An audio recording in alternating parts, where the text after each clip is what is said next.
Well, hi, I'm Pastor Michelle at Harmony Creek Church, and let's hear about some good troublemakers, shall we? So, today we're going to hear about Ryan White, who changed the face of AIDS awareness. So, Ryan White from Kokomo, Indiana. Sorry, I just think of the Beach Boys song immediately. I didn't know there was a Kokomo, Indiana. Okay. So, anyway, Ryan White was just 13 when he fell seriously ill in 1984. He was suffering from chronic night sweats, diarrhea, stomach cramps, and exhaustion. When he ran a fever of 104 degrees, his mom, Jeannie, rushed him to the hospital. He was diagnosed with AIDS, the late stage of HIV, a virus that attacks cells that support the immune system's ability to fight infection. As a hemophiliac, someone with a genetic blood condition that can result in severe bleeding from minor cuts and injuries, and who needs regular transfusions of blood, Ryan had become infected from contaminated blood.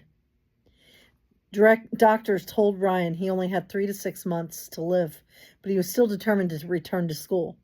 HIV was unlikely to be transmitted through casual contact, including handshakes or using public restrooms. Even so, some teachers, parents, and other students falsely suggested Ryan might spread the disease simply by handling the newspapers he delivered on his paper route. The superintendent in Western Middle School would not support Ryan's return. He was forced to listen to his 7th grade classes over the telephone. Ryan went to court and won a case that allowed him to return to the classroom, but he was left feeling sad and lonely by other students who mocked and turned away from him out of ignorance and fear. His school forced him to eat with disposable cutlery, used separate bathrooms, and stopped him from participating in gym classes. Some families pulled their children from classes and sent them to other schools.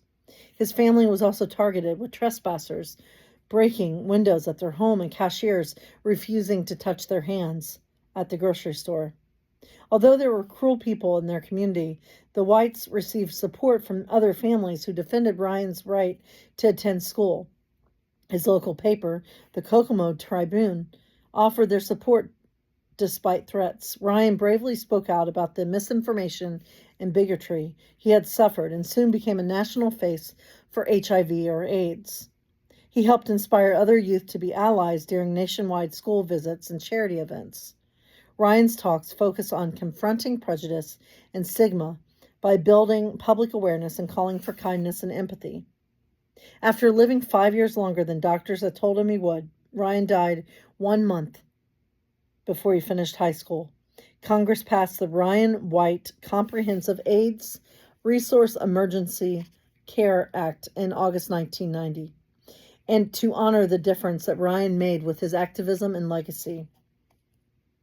Over the past 3 decades, $300 million has been raised for more than 170 children's hospitals in support of Ryan's mission to give children a healthy future by bringing awareness to the subject of HIV or AIDS and confronting stigma. Ryan changed the conversation and opened doors for others to share their stories, organize for healthcare equity, and make a difference. So, my friends, let's continue to be good troublemakers. Much love to you.